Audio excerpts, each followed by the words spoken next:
Halo, pulau-pulauku, kembali lagi bersama saya.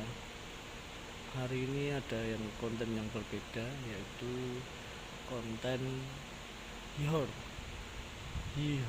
Oke. Konten hihor itu apaan? Konten hihor itu konten horor. Kepanjangan hihor itu horor. Tapi serius horor tenang. Jadi di sini aku akan menceritakan pengalaman hororku sendiri. Dari pertama aku punya cerita horor sampai yang terakhir nanti. Nanti mungkin ada cerita-cerita orang lain juga yang akan aku sampaikan di cerita horor nanti, di horor nanti. Untuk yang pertama ini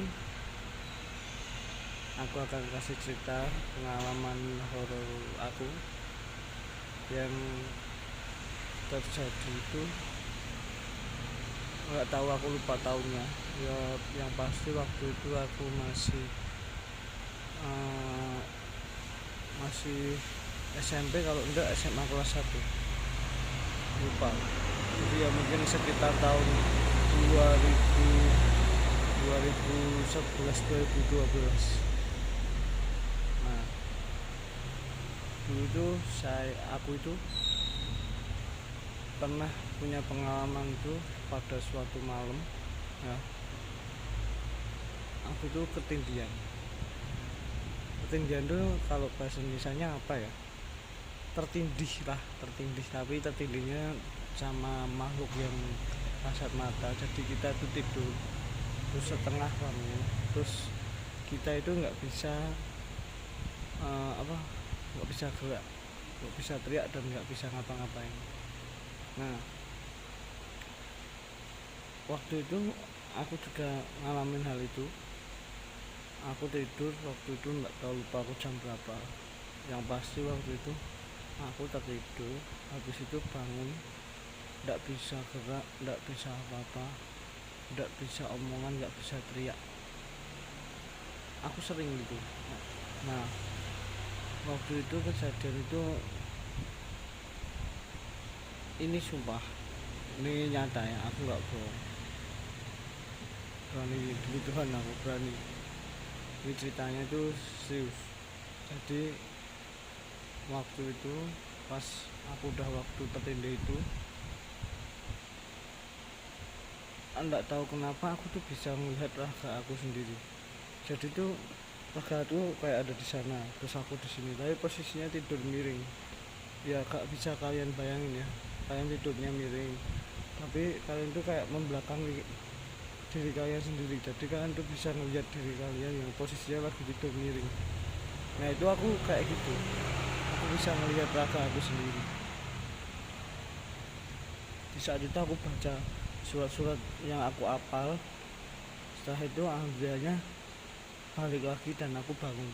Sampai di saat aku bangun tuh aku udah nangis, sampai nangis sekencang-kencangnya. Tapi kayak, taulah kalian nangis, tapi kalian nggak mau ke orang lain dengar. Tapi kalian tuh kayak nangisnya tuh kayak nangisnya udah nggak bisa ditahan. Nangisnya kenceng tapi nggak kedengeran. Jadi tuh pas waktu itu aku belum bisa ngeliat wajahku, dan bangun aku nangis. Habis itu udah nggak berani tidur lagi. Tapi akhirnya ya itu, alhamdulillahnya bisa tidur balik, terus nggak ketindihan lagi. Itu cerita hororku yang pertama. Itu bikin trauma dan nggak bisa hilang sih sampai sekarang. Maksudnya nggak bisa dilupain ceritanya itu, pengalaman itu nggak bisa dilupain. Itu udah epic banget lah kalau buat aku. Terus pengalaman kedua, untuk pengalaman kedua ini sebenarnya agak nggak tahu ya, ini cuman aku aja cuman mungkin aku salah lihat atau gimana, cuman waktu itu aku habis maghrib kayak nggak salah. Habis maghrib aku, pas habis maghrib itu aku di rumah, terus rumahku tuh kayak gini, lewat tuh ada kamar, ada, terus setelah kamar itu ada ruang TV, jadi aku tuh melewati kamar aku itu. Nah, di sebelah ruang kelihatan yang paling pojok di sini itu aku melihat sekilas tuh ada orang sholat. Nah, aku kira bapakku kan, aku mikirnya itu itu mungkin bapakku. Nah, aku lihat ada orang sholat, oh ya udahlah, terus aku duduk di depan TV, terus aku manggil bapakku. Cuman dari situ aku udah biasa ini bapakku atau bukan ya, aku cuma rasa aku aja. Terus aku manggil lah bapakku, pak, bapak, bapak, aku bilang gitu. Nah, habis itu ibu aku bilang sama aku, orang bapak masih kerja kok kamu panggil udah masuk. Aku langsung merinding. Nah, kalau itu bukan bapak, terus yang sholat tadi siapa, aku mikir gitu. Terus aku ya wah, tapi nggak tahu, aku seingat aku setelah itu aku balik ke kamar lagi, itu kayak ada entah apa ya, pakaian apa gitu loh, yang posisinya juga tergantung gitu, atau mungkin aku ngeliat itu kali ya, kayaknya. Tapi pas sekilas tuh bener-bener kayak orang sholat, jadi itu aku bingung. Tapi pas waktu itu aku lihat emang kayak ada kain yang gantung gitu, mungkin itu kali ya, jadi nggak jadi horor. Terus yang ketiga itu aku pengalaman horor mana ya, pengalaman dari ibuku sih. Ibuku sendiri juga ada pengalaman itu sudah horor, tapi itu ada aku di situ.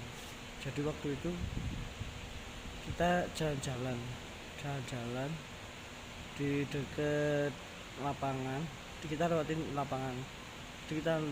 lapangan, terus kalau kita tengok ke kanan tuh ada kayak itu apa, kayak got gitu, got lumayan besar lah, gotnya lumayan besar, 1 meteran lah gotnya. Terus bentang sampai ke sana, jadi lurus gitu. Nah, setelah itu ibuku tuh melihat di got itu. Nah, pas lihat got itu, kemungkinan itu enggak kemungkinan sih, ibuku kayak melihat kayak di situ tuh kayak ada cewek pakai kemeja merah, ada bunga-bunganya, terus dia naik pitontel, pejenggi gitu. Nah, pas ibuku tersadar itu cuma got, jadi ya kayak gitu. Aku kira ada orang, ternyata bukan. Mungkin ada hal yang dilihat ibu. Ya kayak gitulah. Ya segitu aja cerita horornya di horor hari ini. Mungkin lain kali bisa kita sambung. Sampai jumpa di cerita horor yang lain. Horor.